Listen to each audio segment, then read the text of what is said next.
Welcome to Pop Flashback. I'm your host, Rick Smalls. And I'm Tina Boucher. Today we're looking into the movie Johnny Mnemonic from 1995, based on William Gibson's short story. Right. The one that gave us the word cyberspace. Yes. So before we get into the movie itself, Okay.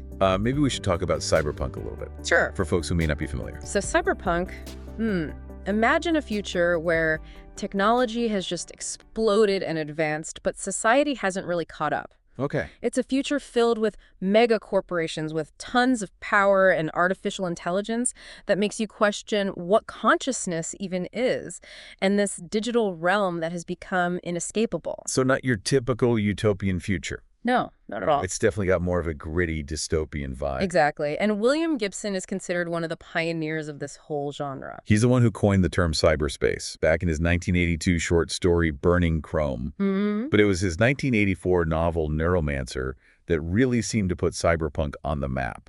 Neuromancer became the cyberpunk story and ended up winning all the awards, the Nebula, the Hugo, and the Philip K. Dick Award. Wow. Yeah. The triple crown of science fiction. Pretty much. It's fascinating considering Gibson himself wasn't a tech enthusiast. Right. He wrote Neuromancer on a typewriter. A manual typewriter. Didn't even have an email address until 1996. Yeah, he was more fascinated by how people behaved around technology, not so much the tech itself. He was really exploring human nature in a world that was just saturated with technology. Makes his work even more relevant today. Definitely. And that brings us to Johnny Mnemonic. Yes. Both the short story and the film are about this data courier, Johnny, who has a cybernetic implant in his brain, allowing him to store and transport these massive amounts of data. Like a high-tech smuggler, but instead of diamonds or drugs, he's carrying information.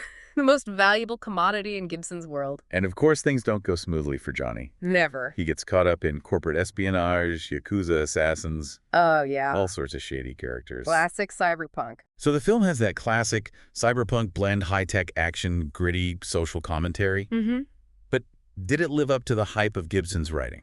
That's a good question. Did it manage to capture the complex themes, the power of information, the ethics of technology, the nature of consciousness that you see in his work? Well, the film was visually stunning for its time. Lots of cutting-edge CGI. Yeah. But it didn't quite reach the same critical acclaim as the novel. Some thought it was cheesy, others appreciated the attempt to bring Gibson's complex ideas to the screen. It's interesting how Gibson's own life kind of mirrors his work. In what way? His aversion to computers, his fascination with counterculture. Right. You see that outsider perspective in his characters and the worlds he creates. And there's this underlying melancholy in his writing. Which you can trace back to his father's death when he was young. So we have this author fascinated and repelled by technology, creating these dystopian worlds where humans are struggling to adapt to this rapid technological advancement. Yeah. And then we have this film adaptation that tries to bring those ideas to life. It's a fascinating dynamic. It makes you wonder, how has Johnny Mnemonic, both the story and the film, impacted our understanding of the digital world? Well, that is a great question, and I think that's where we need to take a little break. Hangry. Hangry. Totally, and we're looking at their online shop today, and it's pretty wild. Got like everything you could think of, from t-shirts and sweatshirts to candles and stickers, and they've got, all this stuff with this really fun, food-themed kind of spin on it. Yeah. It's interesting how they've taken, what's a pretty negative emotion and spun it to be something. To be something good. Yeah, like something relatable and fun. I think Johnny Mnemonic, even though it wasn't a perfect film, it did bring Gibson's whole vision of cyberspace to a much wider audience. It did. The visuals of data flowing through that virtual cityscape, it really made Gibson's abstract concept of cyberspace tangible, more real for a lot of people. And it really influenced a generation of filmmakers and game developers and even tech innovators. Oh, absolutely. Those early visions of virtual reality and hacking brain-computer interfaces all echo Gibson's work in a way. But it's not just the technology. It's the human side of this technological advancement that I find really compelling about Johnny Mnemonic and Gibson's work as a whole. Well, that's what sets him apart. He wasn't predicting gadgets. He was exploring how technology changes relationships and identities and even our sense of self. Like Johnny himself carrying data inside his head. It's not just a physical burden. It's a metaphor for how information overload can weigh us down. How technology can become an extension of ourselves. For better or worse. For better or for worse. Exactly. And then there's the theme of corporate power running through everything. Oh, yeah. In Johnny Mnemonic, megacorporations, they control information, manipulate people, essentially rule the world. It's a cautionary tale about the dangers of unchecked technological advancement in the hands of just a few. Absolutely. And it feels super relevant today, don't you think? Oh, yeah. We've got tech giants collecting our data algorithms, shaping our perceptions. This constant feeling of being plugged in, always connected, never truly offline. It's almost like we're living in a milder version of Gibson's dystopia. It's a little unsettling when you think about it that way. It makes you wonder, are we shaping technology or is technology shaping us? That's what's so brilliant about Gibson's work. Yeah. He doesn't offer easy answers. He makes us think and question our assumptions, and he constantly reminds us that technology is never neutral. Right. It's a tool, and like any tool, it can be used for good or bad. Speaking of tools, remember that scene where Johnny's brain is overloaded with data? Oh, yeah.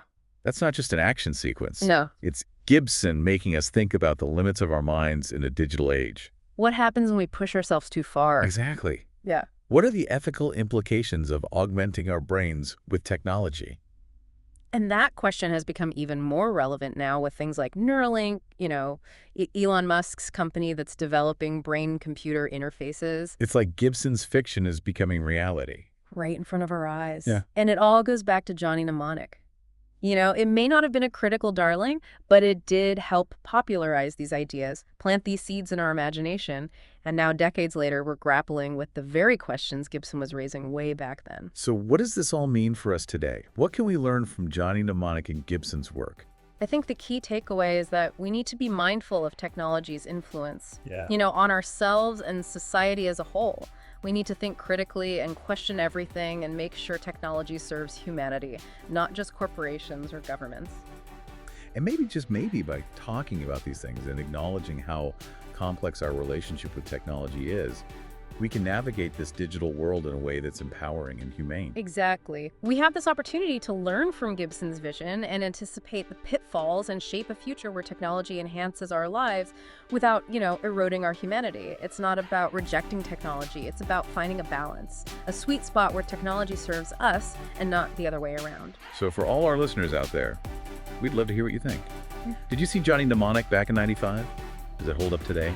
What other Gibson works have you enjoyed? Let us know in the comments. And that's our look at Johnny Mnemonic, a film that, despite its flaws, gives us a glimpse into a future that is becoming more and more our present. Thanks for listening. Remember to like and subscribe so you can get our next episode. Catch you next time.